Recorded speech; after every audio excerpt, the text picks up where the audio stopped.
بسم اللہ الرحمن الرحیم۔ معزز خواتین حضرات، السلام علیکم ورحمۃ اللہ وبرکاتہ۔ اللہ تعالیٰ کی خاص توفیق اور رب کائنات کے فضل و کرم سے سورۃ الانبیاء ترجمے اور مختصر تفسیر سمیت مکمل ہوئی۔ اس کی تکمیل پر کم و بیش ہم نے کوئی 4 مہینے کا وقت صرف کیا۔ رب کائنات ان لمحات کو اپنی بارگاہ میں قبول و منظور فرمائے۔ اس سے پہلے کہ ہم سورۃ الحج کا آغاز کریں، حسب معمول ان امور کا تذکرہ ضروری ہے جو رب کائنات نے سورۃ الانبیاء میں بیان فرمائے، یعنی دوسرے لفظوں میں آپ یوں کہہ لیجئے کہ آج کے ہمارے سبق کا موضوع سورۃ الانبیاء کا خلاصہ حسب معمول نقطوں کی شکل میں بات کریں گے۔ اس سورہ مبارکہ کا آغاز ہوا لوگوں کی غفلت اور قیامت کا قرب اور اللہ تعالیٰ کا قیامت کے قرب سے انسانوں کو ڈرانا۔ پھر دوسری بات ہمارے سامنے آئی کہ مشرکین کا کائنات کے امام صلی اللہ علیہ وسلم کی نبوت سے محض اس وجہ سے انکار کرنا کہ وہ ان جیسے انسان تھے، اور پھر جب وہ انکار کے راستے پر چلے تو انہوں نے جو اعتراضات اٹھائے، جو باتیں آقا علیہ السلام کے ذمے زبردستی لگائیں، وہ یہ تھیں کہ نعوذ باللہ آقا علیہ السلام فضول خیالات لے کر آئے ہیں یا پھر اپنی طرف سے گڑ چکے ہیں۔ اگر یہ سچے نبی ہوتے تو ان کے پاس بھی موسیٰ علیہ السلام اور عیسیٰ علیہ السلام کی طرح معجزات ہوتے۔ تیسری چیز یہ ہے کہ رب کائنات نے پھر اس کا جواب دیا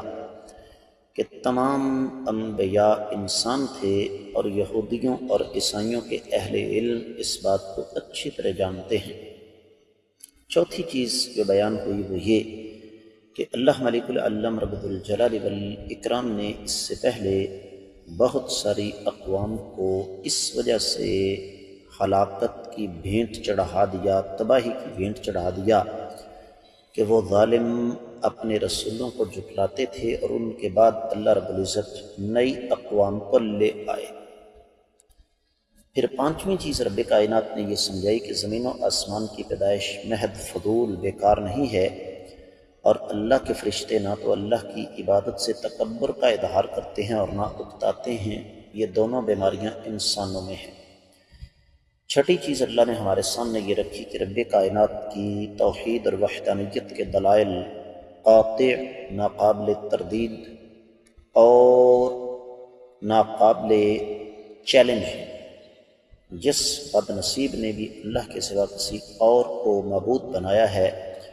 اس کے پاس کوئی دلیل اور کوئی ثبوت نہیں ہے، جبکہ انبیاء علیہم السلام کو آ کر سب سے پہلے توحید ہی کی دعوت دیتے رہے۔ ساتویں چیز جو رب کائنات نے بیان فرمائی وہ یہ کہ جو بد نصیب بدبخت رب کائنات کے فرشتوں کو اللہ کی بیٹیاں قرار دیتے تھے، ان کا رد کیا۔ اور پھر آٹھویں چیز اللہ نے یہ بیان فرمائی کہ زمین و آسمان جڑے ہوئے تھے، رب کائنات نے ان کو الگ کر دیا، زمین میں پہاڑوں کو بطور میخیں گاڑا تاکہ زمین زیادہ حرکت نہ کر سکے، اور سورج، چاند،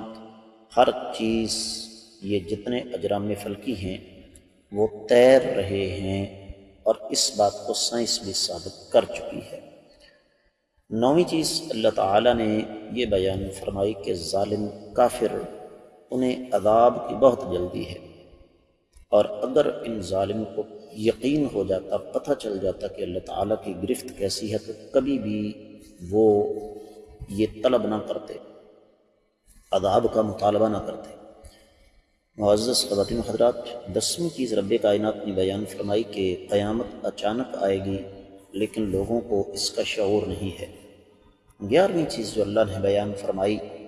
وہ مختلف انبیاء کی داستانیں ہیں، جیسے موسیٰ، ہارون، ابراہیم، لوط، نوح، داود، سلیمان، ایوب، اسماعیل، ادریس، ذوالکفر، یونس، زکریا علیہ السلام، اور ان کے ساتھ ہی سیدہ مریم کا بھی قصہ، سیدہ مریم کی بھی داستان اللہ رب العزت نے یہاں پر بیان فرما دی ہے۔ 12ویں چیز جو اللہ نے بیان فرمائی وہ یہ کہ سچا دین صرف اور صرف وہ ہوتا ہے جو اللہ نے نازل فرمایا ہو، اور وہ اسلام ہے۔ اور اسلام کے 2 معنی ہیں، ایک تو اسلام سے مراد مخصوص دین جو کائنات کے امام صلی اللہ علیہ وسلم پر نازل ہوا، اور دوسرا اسلام سے مراد ہر وہ دین جو اللہ نے آسمان سے ہر دور میں نازل فرمایا، جبکہ اس دین کی فروعات، اس کے ذیلی مسائل ایک دوسرے سے مختلف تھے، کیونکہ وقت اور جگہ کی مناسبت سے ان ادیان میں تبدیلی کرنا یہ ضروری تھا۔ اسلام کی یہ عظمت ہے کہ اسلام قیامت تک کی آنے والی انسانیت کے لیے ہے، لہذا اس کی تعلیمات تبدیلی سے مبرہ ہیں، اس کی تعلیمات ہر دور کے تقاضوں کے عین مطابق چلتی ہیں۔ 13ویں بات جو اللہ نے بیان فرمائی وہ یہ کہ یاجوج اور ماجوج یہ قیامت کی نشانیوں میں سے ہیں، اور ان کے ظہور کے بعد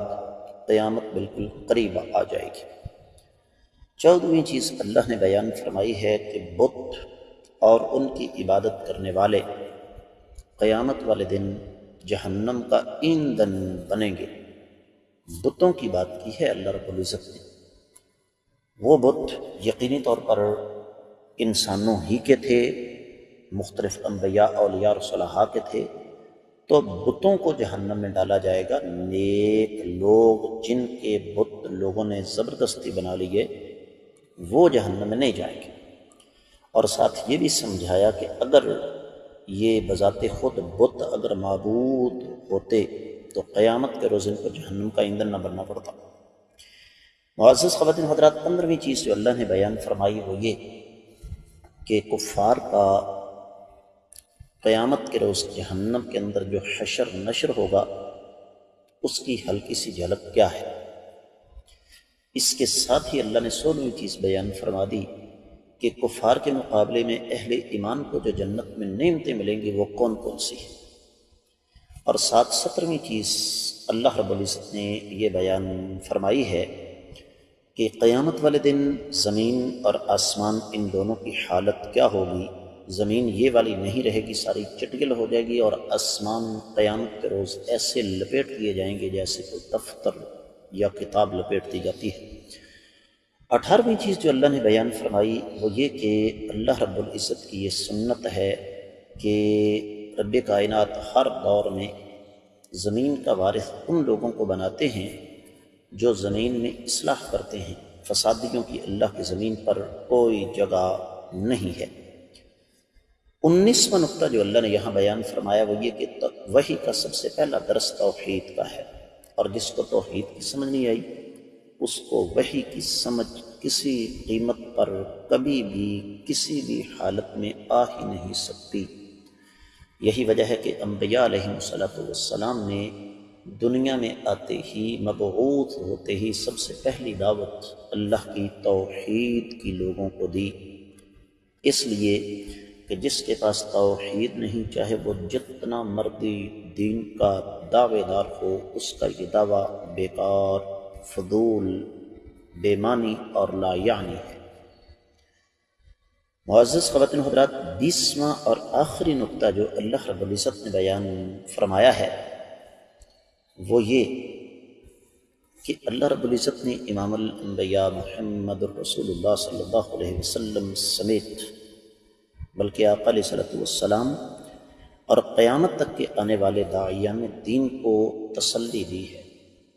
کہ آپ کو جو ذمہ داری سونپی گئی ہے آپ اسے پورا کریں،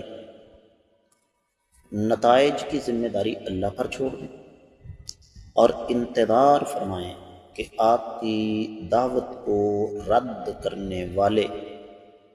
قیامت کے روز جب اللہ تعالیٰ کی بارگاہ میں حاضر ہوں گے تو پھر آپ کے اور ان کے درمیان عدل کے ساتھ فیصلہ ہوگا۔ اس دعوت کی راہ پر چلتے ہوئے آپ کو بڑا کچھ سننا پڑے گا، آپ کے کردار پر انگلیاں اٹھیں گی، آپ کے اخلاق پر انگلیاں اٹھیں گی، آپ کی شخصیت پر انگلیاں اٹھیں گی، آپ کو یہ کہا جائے گا کہ آپ نے یہ چیزیں خود گڑھ لی ہیں، آپ کو یہ کہا جائے گا کہ آپ کا ذہنی توازن درست نہیں، آپ کو شاعر کہا جائے گا، اور آپ کی چھوٹی سے چھوٹی بات نوٹ کر کے آپ کو مطعون کیا جائے گا، آپ کی تضحیک اور توہین کی جائے گی، اور پھر آپ کے خلاف باقاعدہ لابنگ پلاننگ کی جائے گی، اور آپ کا راستہ روکنے کے لیے دنیا جہان کی تمام تر توانائیاں صرف کی جائیں گی، لیکن آپ کے ساتھ چونکہ اللہ کی مدد ہے، لہذا دل چھوٹا نہیں کرنا، راستے کو چھوڑنا نہیں، مستقل مزاجی کے ساتھ اس سفر کو جاری رکھنا ہے۔ تو یہ تھا اس عظیم سورہ مبارکہ کا خلاصہ۔ اللہ نے چاہا تو آنے والے سبق میں ہم سورۃ الحج شروع کرنے جا رہے ہیں۔